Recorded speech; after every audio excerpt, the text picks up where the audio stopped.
বড়সড় আন্তর্জাতিক ক্রিকেট টুর্নামেন্টগুলোর মধ্যে এশিয়া কাপ একটি, কিন্তু কাপটি এখনো ছুঁয়ে দেখার মতো সৌভাগ্য হয়নি বাংলাদেশ দলের।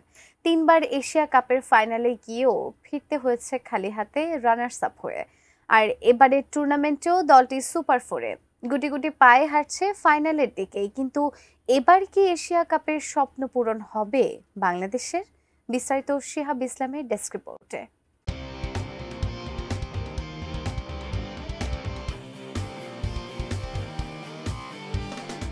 গ্রুপ পর্বে হংকংয়ের বিপক্ষে জয় দিয়ে এবারের এশিয়া কাপের মিশন শুরু করেছে বাংলাদেশ।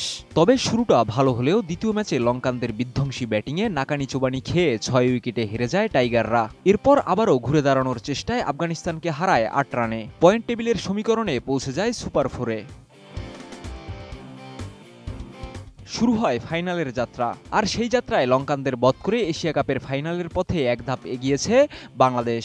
তবে লিটন দাসের নেতৃত্বাধীন বাংলাদেশের সামনে এখনও বাকি 2 ম্যাচ, আর সেরা 2 থেকে ফাইনালে উঠতে হলে প্রত্যেকটা ম্যাচই এখন সমান গুরুত্বপূর্ণ। কিন্তু বিশেষজ্ঞদের মতে গ্রুপ পর্বের পর ব্যাটিংয়ে কোনো বিশেষ সমস্যা দেখা না দিলেও বোলিংয়ের অভাব বারবার মাথাচাড়া দিয়ে উঠছিল। বিশেষত আফগানিস্তানের বিপক্ষে দলের বোলিং নিয়ে অনেক আলোচনা হয়েছিল।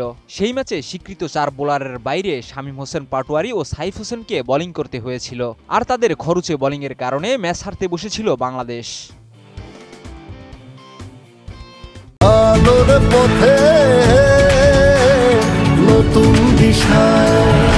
সুপার ফোরে শ্রীলঙ্কার বিপক্ষে জয়লাভের পর সাবেক ক্যাপ্টেন মাশরাফি বিন মুর্তজা ফেসবুকে লিখেছেন, আমাদের 5 বোলার অবশ্যই খেলাতে হবে, যেটা আজ শ্রীলঙ্কা মিস করেছে। মাশরাফির সঙ্গে একমত হয়েছেন সাইফ হাসানও, যিনি ম্যাচ শেষে বলেন 5 বোলার খুবই গুরুত্বপূর্ণ, একই সঙ্গে ব্যাটিংয়ে গভীরতাও বাড়াতে হবে।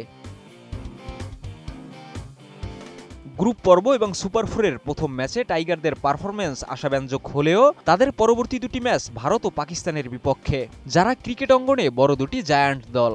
এশিয়া কাপের মতো বড় টুর্নামেন্টে যে কোনো কিছুই হতে পারে। অতীতেও দেখা গেছে ফাইনালের মতো গুরুত্বপূর্ণ ম্যাচে চাপের কারণে বাংলাদেশ নিজেদের সেরাটা দিতে পারেনি। সব মিলিয়ে বাংলাদেশের সামনে এশিয়া কাপ জয়ের একটি দারুণ সুযোগ রয়েছে। তবে এর জন্য তাদের ধারাবাহিকতা বজায় রেখে চাপ সামলানোর ক্ষমতা দেখাতে হবে, যেন 2012, 16 এবং 18 এর মতো আবারও রানার্স আপ হয়ে ফিরতে না হয়। শিহাব ইসলাম, ATN নিউজ।